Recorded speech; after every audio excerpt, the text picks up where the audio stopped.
लाहोरचा प्रचंड तुरुंग, सर्वत्र गंभीर भयसूचक वातावरण, सशस्त्र सैनिकांचा कडेकोट बंदोबस्त. थोड्याच वेळानंतर फासावर चढवले जाणार असलेले 3 तरुण क्रांतीवीर इन्किलाब जिंदाबादच्या घोषणा देत निघाले होते. सकाळपासून बाहेर मोठा जमाव जमला होता. साक्षात मृत्यू समोर उभा असताना क्रांतीचा जय जयकार करणारे कोण होते ते निर्भय करून. ते होते भारतमातेचे थोर सुपुत्र भगतसिंग, राजगुरू आणि सुखदेव.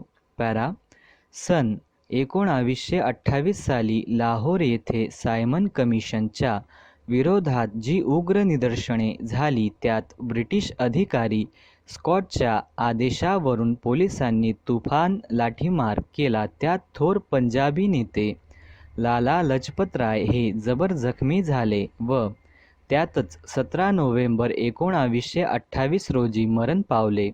सारा देश हळहळला. या हत्येचा बदला घेण्याचा निर्धार करून ब्रिटिश अधिकारी स्कॉटला ठार मारण्याची कामगिरी चंद्रशेखर आझाद, राजगुरू भगतसिंग व जयगोपाल यांच्यावर सोपविण्यात आली. 17 डिसेंबर 1928 रोजी लाहोर येथे पोलीस कचेरीतून इंग्रज अधिकारी बाहेर पडला तसा त्याचा पाठलाग करून राजगुरूंनी गोळ्या झाडल्या. पाठोपाठ भगतसिंगांनीही गोळ्या झाडल्या. मारला गेलेला ब्रिटिश अधिकारी स्कॉट नसून त्याचा सहाय्यक सॉंडर्स होता.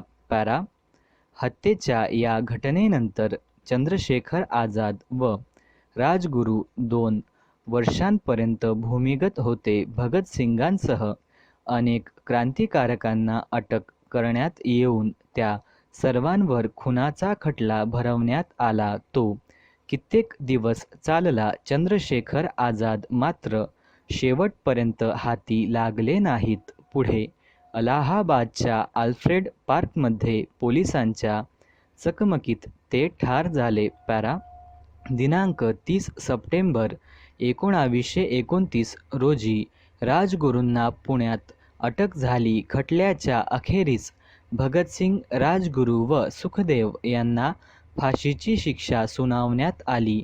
इन्किलाब जिंदाबाद, इन्किलाब जिंदाबाद अशी घोषणा देत तिन्ही क्रांतिकारक हसत हसत फासावर चढले. दिनांक 23 मार्च 1931 रोजी भगतसिंग, राजगुरू व सुखदेव यांनी लाहोर तुरुंगात सायंकाळी 7:33 फाशी देण्यात आली. भगतसिंग, राजगुरू आणि सुखदेव यांचा अंत्यविधी फिरोजपूरजवळ पंजाब सतलज नदीच्या काठी त्याच रात्री करण्यात आला.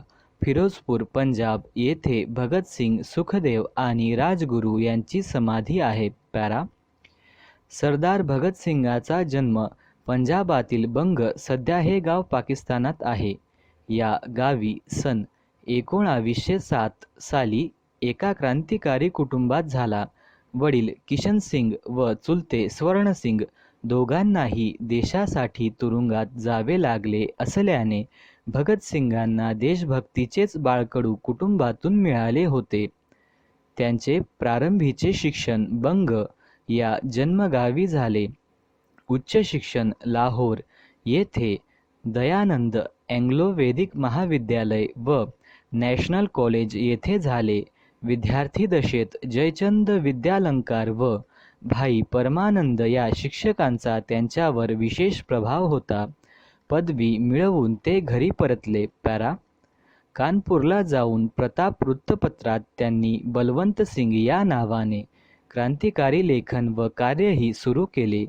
पोलिसांना त्यांच्या गुप्त हालचालींचा सुगावा लागताच कानपूर सोडून भगतसिंगांनी दिल्ली गाठली. लाहोरप्रमाणे दिल्ली हे देखील भारतीयांच्या असंतोषाचे दुसरे केंद्र झालेले होते. दिल्लीच्या अर्जुन साप्ताहिकात बलवंत सिंग याच नावाने ते काम करू लागले. तिथेही पोलिसांची पाळत वाढली. तेव्हा ते लाहोरला आले व मुंडन करून भगतसिंग या नावाने वावरू लागले. शिवराम हरी राजगुरू यांचा जन्म महाराष्ट्रातील पुणे जिल्ह्यातील खेड येथे एका मध्यमवर्गीय कुटुंबात झाला. प्राथमिक शिक्षणानंतर ते विदर्भाची सांस्कृतिक राजधानी अमरावती येथे गेले. तेथील हनुमान आखाड्याच्या वातावरणात त्यांना देशभक्तीची दीक्षा मिळाली. पुढे संस्कृतच्या अध्ययनासाठी ते बनारसला गेले. न्यायशास्त्रातील मध्यमा परीक्षा उत्तीर्ण झाले. त्याचवेळी इंग्रजी, कन्नड, मल्याळम, हिंदी व उर्दू याही भाषा त्यांनी चांगल्या अवगत केल्या. काही काळ ते काँग्रेस सेवादलात देखील होते. मात्र बनारसच्या त्या वास्तव्यात चंद्रशेखर आझाद, सचिंद्रनाथ सन्याल आदी क्रांतिनेत्यांशी त्यांची ओळख झाली व त्यांच्या हिंदुस्थान रिपब्लिकन आर्मी मध्ये दाखल होऊन राजगुरूंनी रघुनाथ या टोपणनावाने उत्तर भारतात उसळलेल्या क्रांतिकार्यात सक्रिय सहभाग घेतला. त्याच सुमारास त्यांची भगतसिंग, जतीनदास, सुखदेव आदी पंजाबी क्रांतिनेत्यांशी मैत्री झाली. पॅरा. सुखदेव यांचे संपूर्ण नाव सुखदेव रामलाल थापर, आईचे नाव शल्लीदेवी असे होते. सुखदेव यांचा जन्म 15 मे 1907 रोजी लुधियानातील चौरा बाजार येथे झाला. या ठिकाणाला नवघर असेही म्हणतात. त्यांनी पंजाबमध्ये क्रांतिकारकांची संघटना स्थापन केली. किंग जॉर्जच्या विरोधात गुप्त मसलतीच्या योजनेमुळे ब्रिटिश सरकारने त्यांना धमकावले. त्यामुळे ब्रिटिश सरकार विरुद्ध सुखदेव अशी स्थिती निर्माण झाली. पॅरा. सुखदेवांनी ल्यालपूर, पंजाब येथे 1926 पासून तरुणांना एकत्र जमवण्यास सुरुवात केली.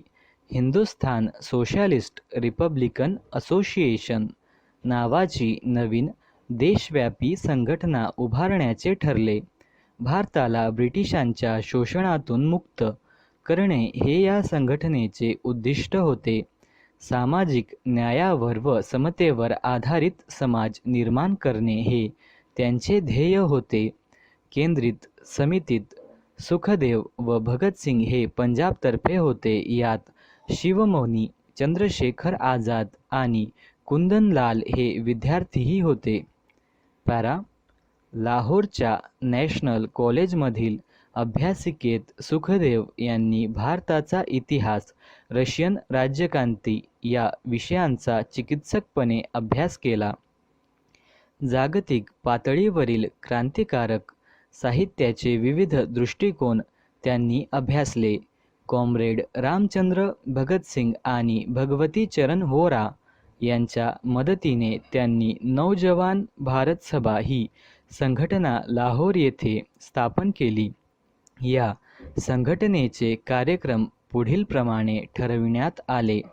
स्वातंत्र्य लढ्यासाठी तरुणांना प्रोत्साहित करणे, तर्कसंगत वैज्ञानिक दृष्टीचा अवलंब करणे, जातीयतेविरुद्ध लढणे व अस्पृश्यतेची प्रथा बंद करणे या कार्यक्रमात त्यांनी सक्रिय सहभाग घेतला. 1929 मध्ये लाहोर खटल्याबद्दल तुरुंगात असताना त्यांनी कैद्यांनी मिळणाऱ्या अमानुष वागणुकीबद्दल उपोषण केले. सुखदेव यांना लाहोर खटल्यात माफीचा साक्षीदार होण्याचे सुचविण्यात आले, पण त्यांनी ते बाणेदारपणे नाकारले. आणि अशा अनेक प्रसंगातून सुखदेव यांचे अतुलनीय धैर्य, प्रखर देशभक्ती आणि त्यागी वृत्ती यांचा प्रत्यय येतो.